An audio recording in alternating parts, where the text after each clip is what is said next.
The funny thing about my business is we tend to be like steady. Good market, steady. Bad market, steady. Like we're trending up, but we don't tend to have these big dips that other people do because when things get really busy, we don't start taking any shortcuts. We're not throwing resumes in. The quality control is still in place, but that's also what keeps us busy with our core clients in a market where things are not super hot, like currently. Welcome back to Talent Hunters, powered by MRINetwork, where each week we talk with the world's top talent strategists and executive recruiters. If you want to build talented teams that drive your company to big goals and big growth, then this podcast is for you. And now, let's join the conversation with today's episode of Talent Hunters. Ladies and gentlemen, this is Vince Holt, the host of Talent Hunters. And today we are proud to have Amanda Sell-Sande, who is the CEO of Julison Sell Search Team and HireQuest Northwest, located in Bellingham, Washington. Now, Amanda has been recruiting for over 17 years. She founded JSST 7 years ago and expanded within the last year plus to include HireQuest Northwest. Congratulations, Amanda, and welcome. Thank you so much. Thanks for having me. I'm happy to be here. Oh, looking forward to this conversation. Please tell us a little bit about your background, Amanda, and really what's got you to where you are today. It's a great question. And the funny thing is that all of my education is kind of general. So I went into undergrad thinking I was going to major in psychology, really hated statistics and thought, I don't want to do this. And then I went general studies and added communication as an emphasis. And then as I took 2 years off from a quarter of finishing my degree because I am an overachiever and I wanted to buy a house. But then all my friends started going to grad school and I was like, we were all in the same honors classes. I can go to grad school. And I went to grad school for organizational leadership and human resources, and it fit like a glove. Not necessarily the human resource side, but the organizational development, driving change, organizational structure, those things really resonated with me. And very quickly, and I always tell people this, my very first class in grad school made me realize that I was a real a-hole to work for. It was called Self Systems and Leadership. And I'll give you an example. And this is the worst thing I think I've done in management. This person had some health problems and I was managing people already. She took some time off and then her grandfather died. And I told her that she had already taken time off, so she couldn't take time off for the funeral, and she quit. So that is a perfect, I'm a hard, logical person who values productivity. But when I was in that class, I realized, people have feelings. And if you don't take their feelings into account, they won't stay with you. So it profoundly changed the course of my leadership skills in the most positive way. And when I got out of grad school, I still didn't know what I was going to do when I grew up. I got recruited into running a temp staffing agency, a branch here in Bellingham. They were failing. It was miserable. I called the assistant and said, hey, I want to learn more about the branch. I'm, taking the spot of the guy who just quit. She was like, don't take this job. You can't make it work here. It's terrible. It's a college town, so nobody needs temps. And I took that branch on and turned it around to the top 3 within inside of a year. And was really successful and doing well at that. Worked crazy hours, met a lot of interesting people. And then I got a new boss. And as you know, I am direct. And the new boss wasn't returning my calls. And I left him a voicemail. And I said, if I am reaching out to you, it's because I need something and I need you to return my call. I'm not calling just to catch up. It didn't put us off on the right foot, oddly enough. My last boss before him really liked the straight shooting. So long story short, he found a way to get rid of me. And, he didn't stay very much long after. And truthfully, they tried to replace me in that branch with a couple different branch managers, and they ultimately ended up closing it. They just could not replicate the success that I had. So I had gotten booted. I got fired. And then suddenly I got a call from a recruiting agency I'd never heard of. And the only thing I knew about recruiting was what I learned in grad school, which is internal recruiting is a totally different thing. And internal recruiting kind of gets a bad rap in grad school. It's like that's where you start out. Nobody wants to stay there. So I really didn't know anything about it. And I interviewed and was tested as dominant, impatient, pretty much everything that I thought was wrong with me as an employee. And I was told, this is the perfect profile. And I'm nonconformist. And my boss not my boss at the time, Dawn, he said, oh, this is the perfect profile. I was like, really? Oh, this is surprising. Okay. And so I went through a battery of tests, and he had tests that were testing intelligence, and I've got an ego on me. So I was acing the intelligence tests, where we laugh about it because so many people that I've hired just were marking like C, because they didn't want to get through all that. They're like, maybe this is a test to see how long I'll take. So I get through this battery of tests, and he tells me, no matter what happens in banking, people need money, or they have money they have to deposit. And this was April of 2008. So he said to me, if you do exactly what I say, you will be successful. And I said, okay, we talked about the fact that I didn't like details and follow-up. We talked about the fact that I was nonconformist and why I shouldn't try to reinvent the wheel. So I did everything that he said, and I kept my head down. October, I walked into the office, and our biggest client had just gotten seized by the FDIC. There was nobody else in banking at that time, but there had previously been people who worked banking at his company. So I wasn't going into a fresh database, but I had old stuff. So that was quite the shock to the system. And what I tell everyone, because I was Rookie of the Year for the Western US and number 4 globally, and what I tell everyone is I just didn't know any different. I had no preconceived notion of what recruiting was supposed to be like. And there was a ton of people that just dropped out of banking. And so I didn't have a lot of competition. And I got clients that weren't hiring to hire. What I did was really work hand in hand with my boss. I ran to him for every celebration to check every presentation. When I had a close or a prep, I would go watch the videos of the lady with the perm and glasses, which I digitally uploaded I bought them from him to digitally upload because they're classics. And I wrote out my closes every single time. And the very first close that I had was insanity. This poor woman's dad died. She was on an airplane to fly home to him. And I am doing a hard close because I was told to. And I'm like, I just need to know, do you want this job? She took the job, and it was a great move for her. And we are still really good colleagues. But I really did some uncomfortable stuff in the name of following the rules. But it worked for me. And the way I got my first placement which was exactly at the 3-month mark, was I went through old notes from other people who had worked in recruiting and found a woman who had interviewed a potential client of ours when she was 8 months pregnant. And that was a couple years ago. And so I called her and I said, we had you interview at this bank. And she said, oh, that was a great person. I really liked the bank, but I was pregnant at the time. I said, how about now?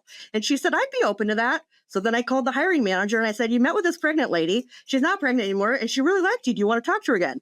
He said, yes. And this guy is a curmudgeon. And he's like, let me tell you, Amanda, how it works. And he just retired this last year, but we had a great relationship the whole time. And, he was the kind of client who was like, he'd say, Amanda, you know what? You're worth your fee. People like my bank and you, we don't work at reduced prices because our service is so good. I loved hearing from my clients when they would confirm you are absolutely worth your fee and see the value there. So from there, I just kept my head down. I just kept creating openings with people worth creating openings for. Commercial lenders are revenue drivers. They're not an overhead cost. And then as time went on, I started to see there was a lot of turnover in the office and nobody was working in a dig shared, right? So they were all 360, all doing their own thing. And we were at a conference in Reno training. And I went up to my boss and I said, I have an idea. I really think we need to build a banking team around me.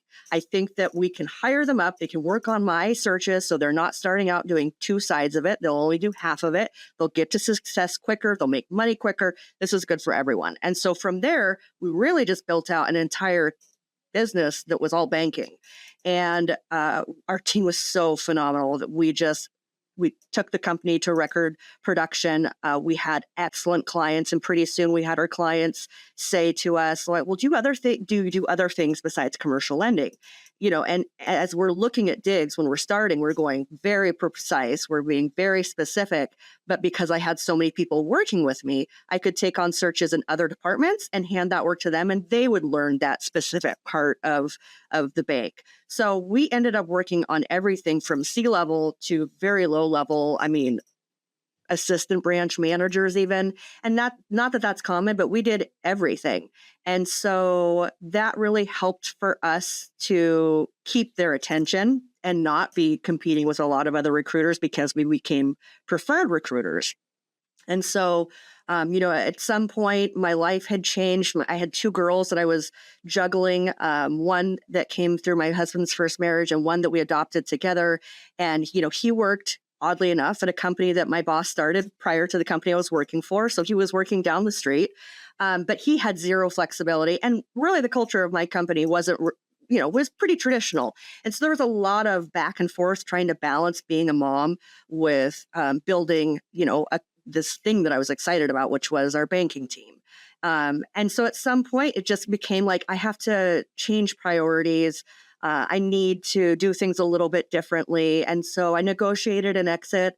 I didn't know if I was going to stay with MRI, but I truly believe in not burning bridges. So I was not interested in leaving and waiting out my non-compete only to come back and, with my tail between my legs and be like, my non-compete's done. I wanted to do it the right way. And I really appreciated my boss for investing in me and training me. He was a phenomenal trainer.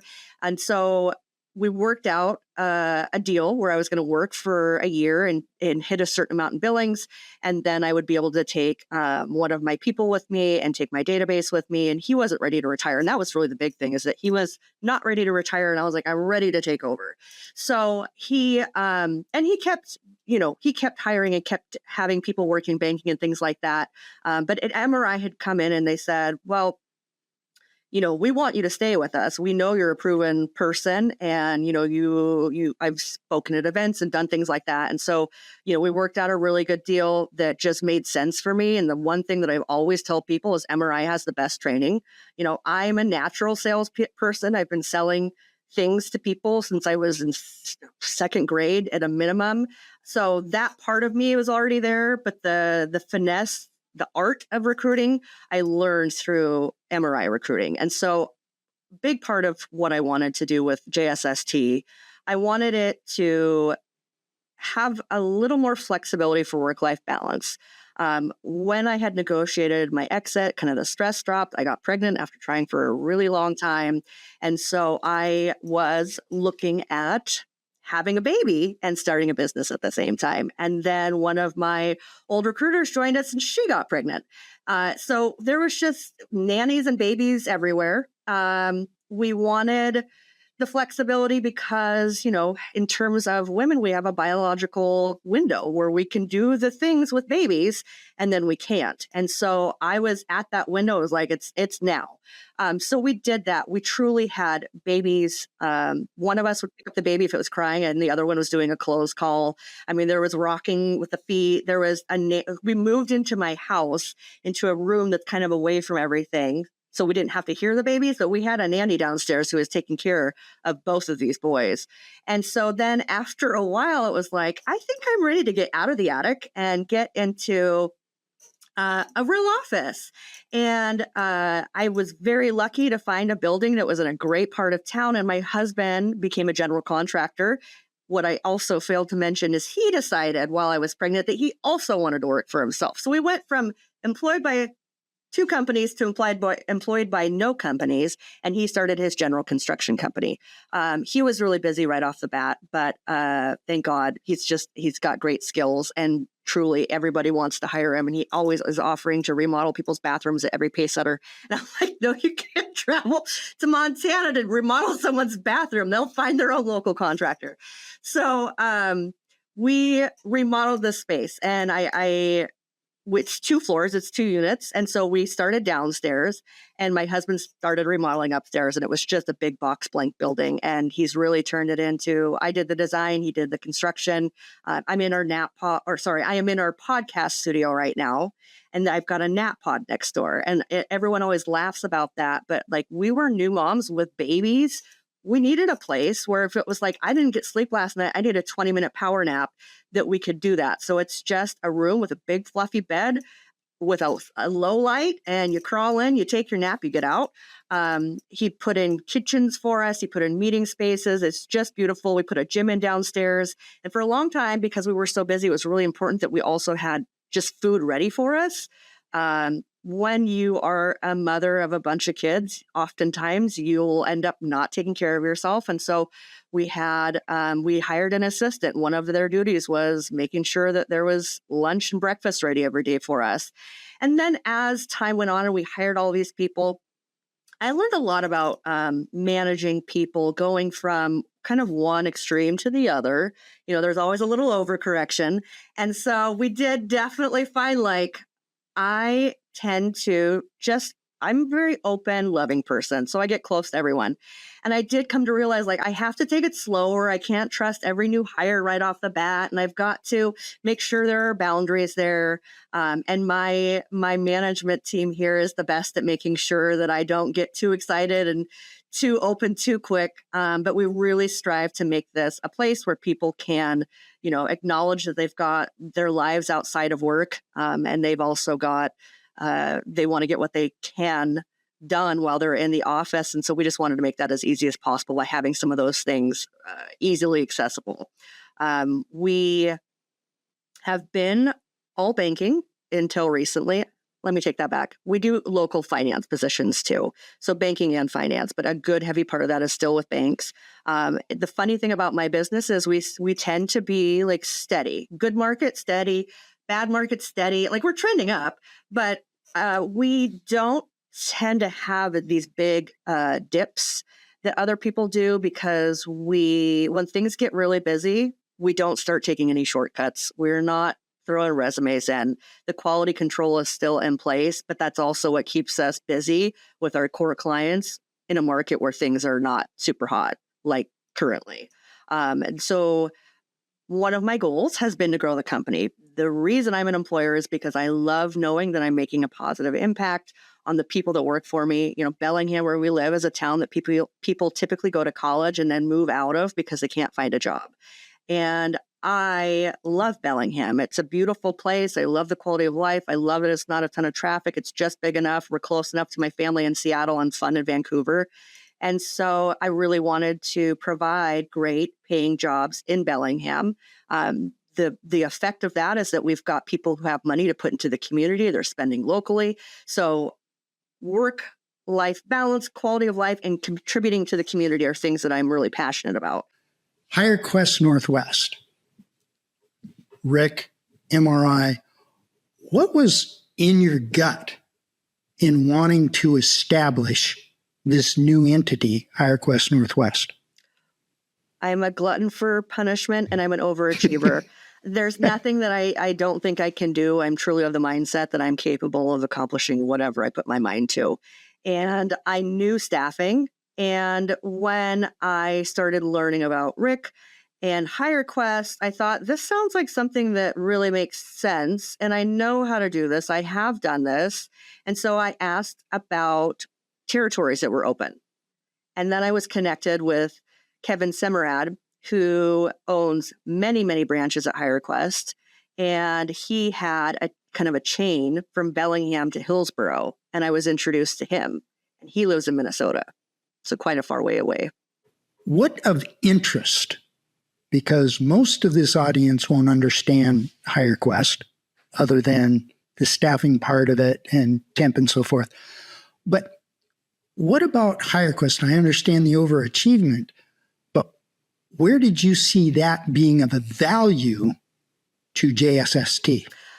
Great question. So the great thing about JSST getting combined with a bunch of HireQuest branches was that we had already invested 6 years and a lot of research, systems, processes, sales training.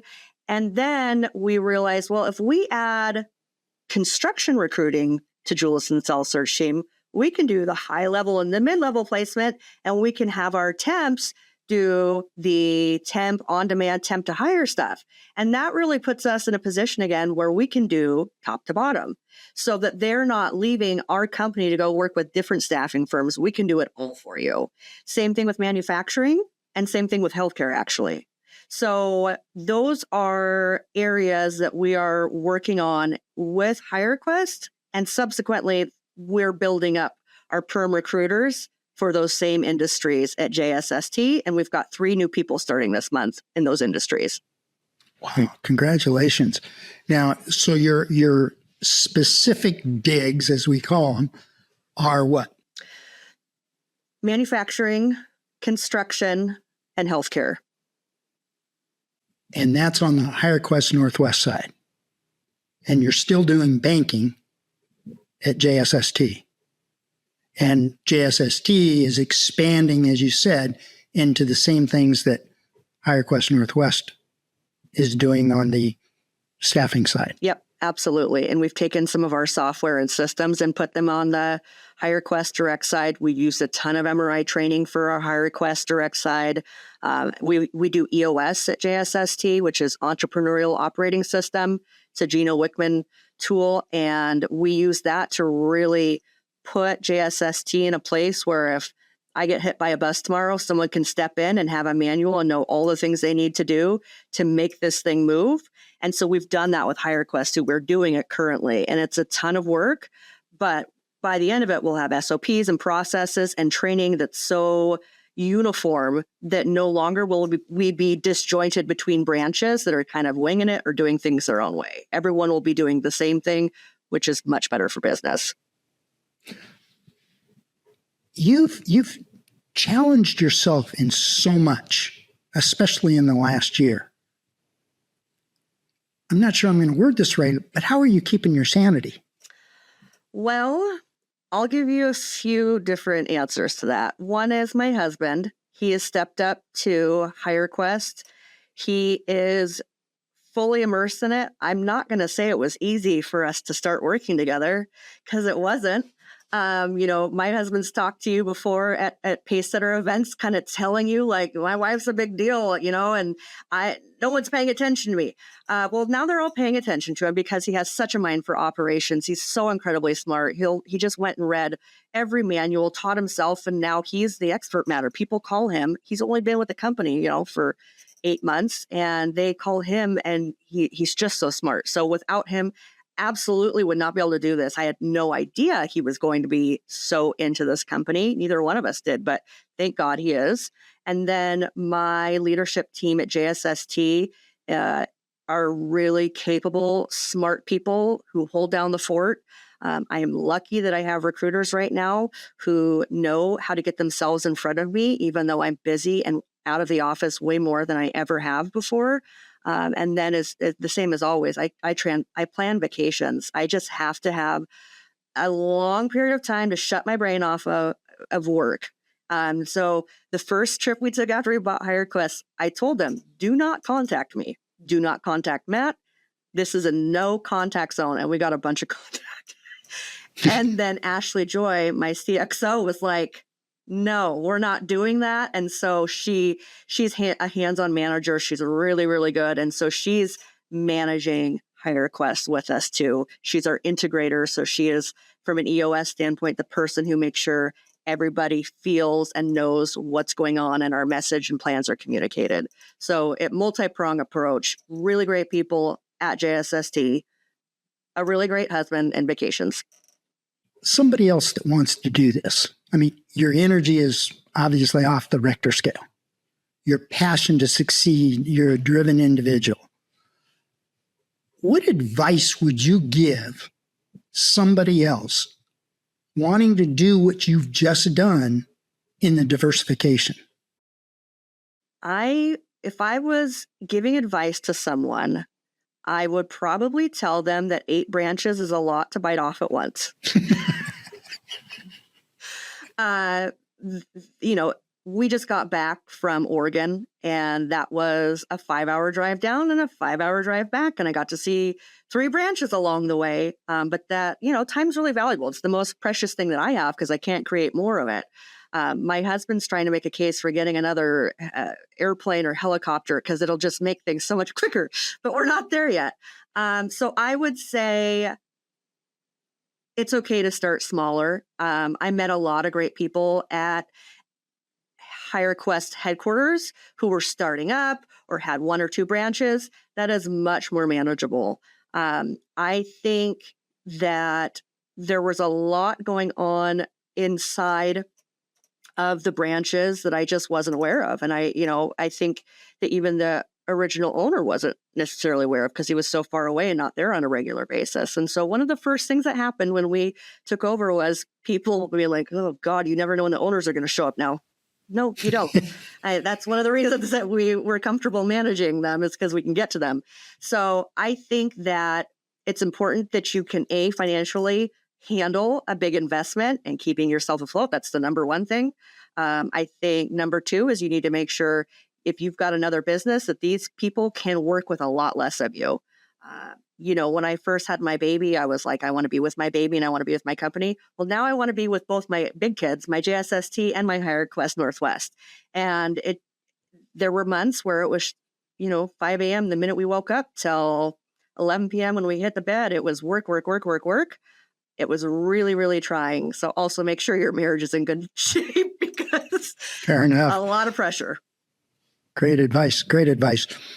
So with the disciplines that you're working, you had mentioned you're proud of being in Bellingham and you want to grow the community there, but banking especially, how far do your tentacles reach out? Yeah, good question. So we are very heavy in the Pacific Northwest, and I've traveled to all of the markets that I work in and met my clients and bankers face to face. We're also really well established through California. I've given up any markets in California I had to other people because I just can't keep up with it. But we've also done in-person visits in California. We're really heavily into the Dakotas, Montana, and then to some extent down like Texas, Colorado, Arizona. So pretty much the Western, I would say Minnesota West. So our idea is, if you're a morning person, we've got more banking areas in the United States that we can open up to you. So, and it's really helpful to be able to have multiple territories in my mind, because if you saturate a market and banks, they're shrinking, right? We don't have as many. Washington State, when I started, had 93 banks and now we've got like 40. I don't know. So it helps to have multiple territories that you can put in your touch plan so that you're not exhausting clients or hiring managers by calling them every week with something new, but to be able to rotate those and come up with fresh clients or candidates each time you're making those calls. You just mentioned something that kind of triggered my brain since I've moved over here is, are you dealing with savings and loans also? Not as much. We have, and we've got clients who have like tried or in the process or have switched from a thrift or savings or loan into something else. But the 2 big players right now in the banking world are really credit unions and community banks, and regional banks are just kind of consolidating quite a bit. But credit unions, I think, are the new community bank is what it feels like. Okay. There's a lot of credit unions over in Eastern Washington, just a ton of them. There are, and currently they're purchasing banks. There's a ton of credit unions who are purchasing banks. Really? Mm-hmm. Purchasing the entire entity or just the branches? Everything. Wow. Never knew that. Yeah. So that's happening right now. And I think that there's some pretty significant beef between banks and credit unions. Banks are like, you guys are doing the same thing as us. You just don't pay those taxes.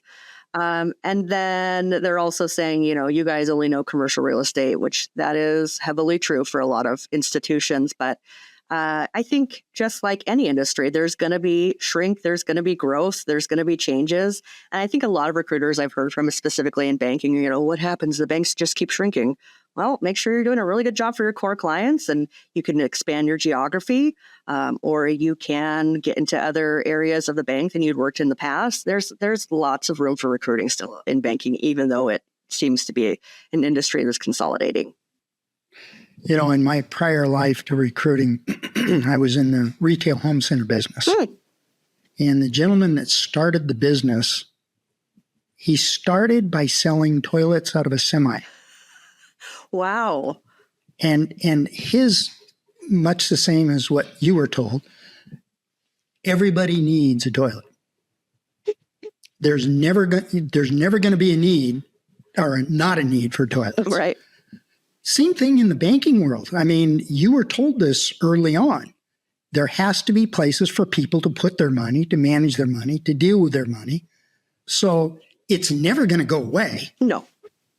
So when we say shrinking, is the industry actually truly shrinking, or is it just consolidating to be stronger and bigger, like the Nikes in the footwear industry? It's 100% the latter. It is consolidating. It is having more efficiencies. The other piece that impacts this is taxing and regulations for banks. And when you hit a certain size, it becomes more expensive. There's more requirements for compliance. And so if you can't grow to that size and make money for your shareholders, then you have to look at an alternative. And it is increasingly difficult in a market like this where interest rates are really high to be getting business.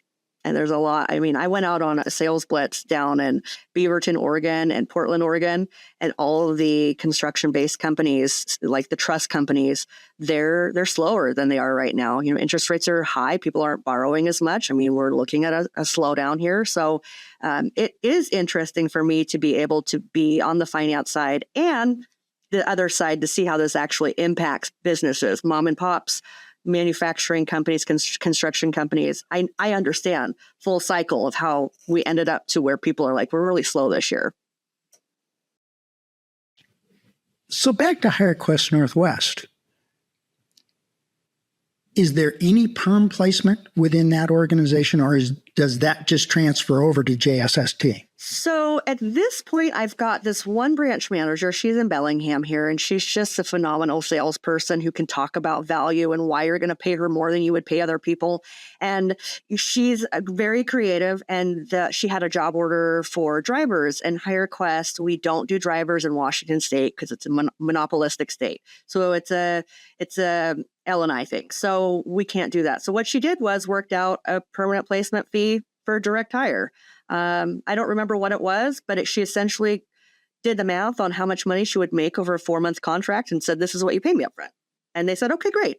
So that was really smart on her part. But we are incenting our HireQuest team that if you bring us a job lead that results in a placement, you're going to get a big chunk of change. So if we find out that a construction company that you've talked to needs a project manager and you get us that intro and we make a placement, we're going to make sure that you're appreciated financially for that. So, and then same thing on our perm side, right? If I've got people working in construction and they say, who do you work with for temp staffing? And they've got HR on the phone, well, it's probably going to be a really good time to see if we can get an intro for HireQuest Northwest to come in and meet with them.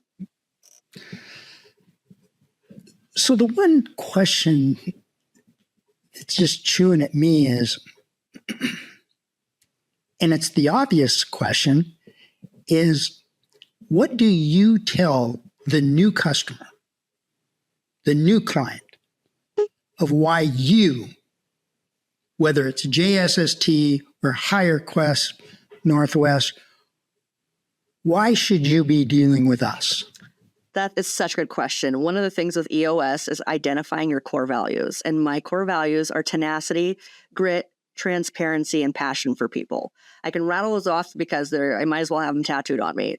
All those things are so important to me. And when we started trying to outline our core values with HireQuest Northwest, we had some other ones. And then it was like, no, this is the same for both businesses.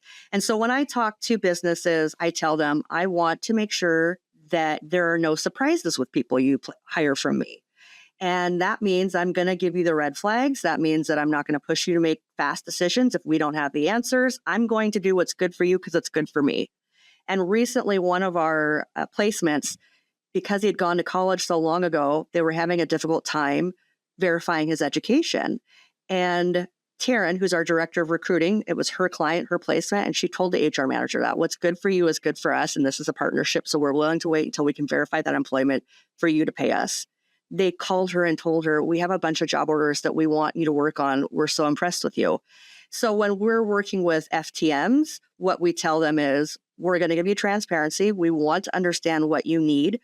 But because of our passion for people, and this is true on both sides, we're going to bring you people who might not be exactly in the box, but we're going to tell you what about them makes them special.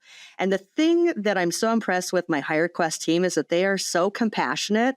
I've worked in temp staffing. I've seen temps treated really poorly.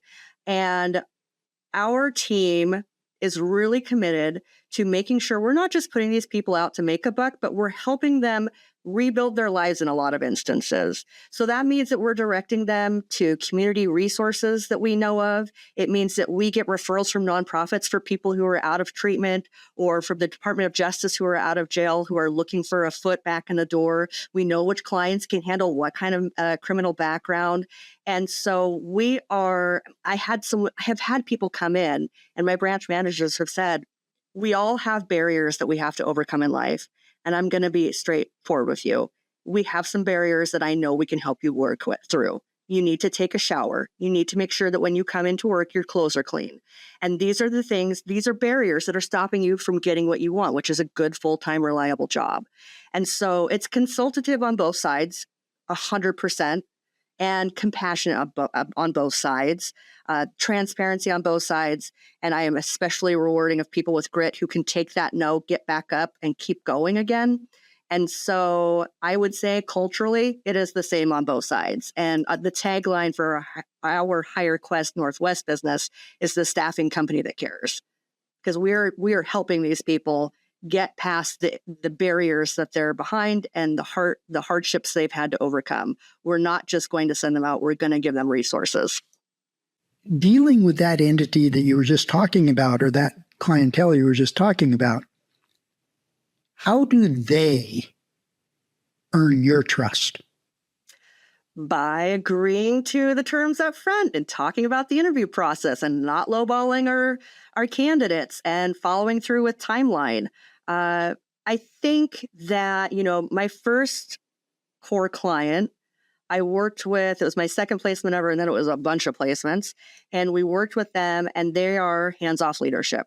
So they have the ability to make decisions to hire without running it through 20 different managers. It's also clients who are not burdened by heavy process in a way that hinders business. So if I have an HR partner and they know that we're both trying to fill a spot and we're not competing against each other, we can work together, boy, I'll do anything for that HR person. But we've got to know that the goal of what we're both doing is filling this role, and they have to understand I work on commission and that I'm working on this because I'm going to fill it. So exclusivity goes a long way, obviously. And I had that client that I mentioned who I placed so many people with hands-off leadership where they're empowered. There was a period of time where they went to internal recruiting and using a system that I said, I would not like to work with this. Thank you so much. And they didn't have any commercial lenders hired for like 5 years. And then they came back to me and we're right back at it. But they had to get there on their own. But like I said, don't burn the bridge, keep the door open, talk to those hiring managers, even though they couldn't work with me at the time, didn't lose touch with them. And now we're back to where we started. Now, you talked about some candidates that you deal with that come from hardships. How do they earn your trust? So the way that my team trusts people is not being drunk or high, showing up when you say you're going to show up, being respectful. Those are the things. And so being safe, being on time, and being respectful. Those are the three things that would make any temp a good person for our company to work with. I imagine with your tenacity that is an easy discipline to follow. And forgive me, but I applaud you on your directness, because I can see candidates, hiring authorities that don't respect you. You don't just disappear. You tell them why you're leaving. Oh, absolutely. But to be clear, we live in a world where there are still people with unconscious bias. And so we have a company that we work with on occasion. And for a long time, I just passed it over to a guy that was on my team. I was like, this is the bank for guys. They're not interested in me. And he would step in and place people. And that was, I was doing legwork and coaching him on things like that. But I don't take anything personally. If you don't want to work with me, maybe someone else on my team is a better fit for you, whether it's from an unconscious bias or anything else. Not everyone enjoys the same flavor, and what I bring to the table is very different from any of my other recruiters. And so we've all got our strengths. And yes, I am direct, and 9 times out of 10, it goes over very well. And then the other 10%, I just tell someone else, you could try it. My final question for you, Amanda. In the last year, you've taken this giant step of diversity. Where do you see JSST, HireQuest Northwest in 5 years? Oh, what a great question. So I've got big goals. One of the difficulties for me now is that I'm still working a desk. And that is very hard to do when you have 2 full-time jobs and you're in charge of new people and all this other stuff. So in 5 years, I think I need to be off of a desk. Even though I absolutely love it, I do think I need to be off of a desk, but that's only going to happen if I've got really competent people who are in solidified digs. So that means that I need to have people heading teams up here in their digs that are passionate about what they do, understand what they do, and want to mentor and work with other people, because that's the role that I take on in this company currently. So if I can do that in 5 years, I will have stepped back and the business hopefully will have grown. We currently have both companies in this building. If I have my way, it'll all be JSST, and maybe we'll buy a building next door for HireQuest Northwest. Our goal is to have additional branches open in our footprint at HireQuest Northwest. So we've got essentially 3 districts. So we've got to be adding some branches in essentially down towards Portland and Vancouver, and especially in our Mid-Sound region, Seattle, Tacoma, Olympia, those areas. So though the goal 5 years from now is probably double the billing on both companies, truly, and to have 3 solid digs led by strong recruiters who want to be there building teams. There is no doubt in my mind, Amanda, you're going to reach your goals. Well, thanks, Vince. You're driven, you're tenacious, everything you've set your mind to. Hey, there's hiccups on the way. They happen. But for the person that doesn't dwell on the hiccups, only dwells on the next step, learn from the hiccups, dwell on the next step to make it better, you're going to grow like a weed. You really are. Oh, thanks. There's been a lot of bumps along the way. Being a small business owner is not the same as being a small business manager. So luckily I got a lot of the learning out of the way with GSST, or I guess it's always a work in progress, but I am really excited for the future. This year's been intense, but I keep telling everyone on both sides, a year from now, even, we're going to be in a different position. So it's a lot of footwork to get things where we want it to go. But luckily I'm supported by passionate people who are all invested around me. I'm really lucky for that. Well, truly followers follow the lead. You're a great example for people to follow. I want to thank you very, very much for taking the time to open yourself up to everything that's gone on in your organization. Wish you all the luck in the world, even though I don't think you're going to need luck. Your drive is just going to conquer the world out there. Oh, thank you again for coming. Thank you so much, Vince. It's been so good to talk to you.